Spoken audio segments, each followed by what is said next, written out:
Exodus 9. Then the Lord said to Moses, "Go to Pharaoh and say to him, 'This is what the Lord, the God of the Hebrews, says. Let my people go, so that they may worship me.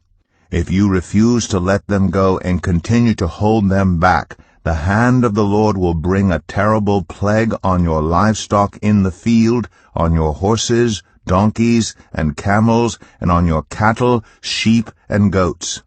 But the Lord will make a distinction between the livestock of Israel and that of Egypt, so that no animal belonging to the Israelites will die.'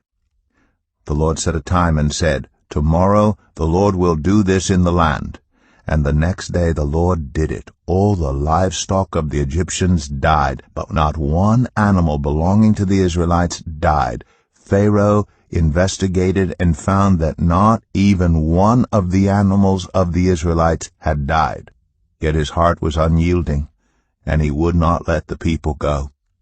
Then the Lord said to Moses and Aaron, 'Take handfuls of soot from a furnace, and have Moses toss it into the air in the presence of Pharaoh. It will become fine dust over the whole land of Egypt, and festering boils will break out on people and animals throughout the land.' So they took soot from a furnace and stood before Pharaoh. Moses tossed it into the air, and festering boils broke out on people and animals. The magicians could not stand before Moses because of the boils that were on them and on all the Egyptians.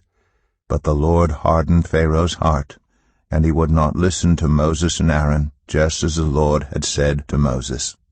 Then the Lord said to Moses, 'Get up early in the morning, confront Pharaoh, and say to him, This is what the Lord, the God of the Hebrews, says. Let my people go, so that they may worship me. Or this time I will send the full force of my plagues against you and against your officials and your people, so you may know that there is no one like me in all the earth. For by now I could have stretched out my hand and struck you and your people with a plague that would have wiped you off the earth.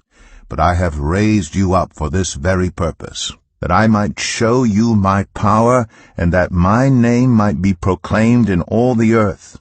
You still set yourself against my people, and will not let them go. Therefore at this time tomorrow I will send the worst hailstorm that has ever fallen on Egypt from the day it was founded till now.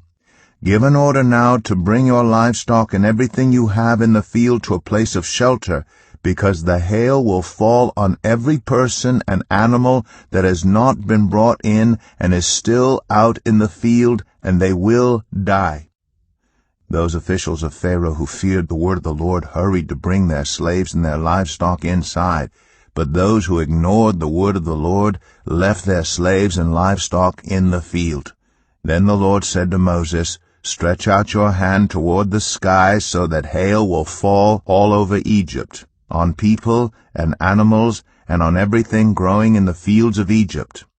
When Moses stretched out his staff toward the sky, the Lord sent thunder and hail and lightning flashed down to the ground.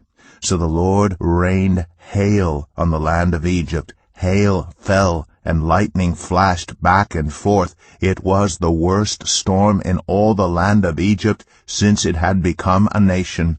Throughout Egypt hail struck everything in the fields, both people and animals. It beat down everything growing in the fields, and stripped every tree. The only place it did not hail was the land of Goshen, where the Israelites were. Then Pharaoh summoned Moses and Aaron. 'This time I have sinned,' he said to them. 'The Lord is in the right, and I and my people are in the wrong. Pray to the Lord, for we have had enough thunder and hail. I will let you go. You don't have to stay any longer.' Moses replied, 'When I have gone out of the city, I will spread out my hands in prayer to the Lord. The thunder will stop, and there will be no more hail, so you may know that the earth is the Lord's. But I know that you and your officials still do not fear the Lord God.' The flax and barley were destroyed, since the barley had headed and the flax was in bloom. The wheat and spelt, however, were not destroyed because they ripen later. Then Moses left Pharaoh and went out of the city. He spread out his hands toward the Lord. The thunder and hail stopped, and the rain no longer poured down on the land.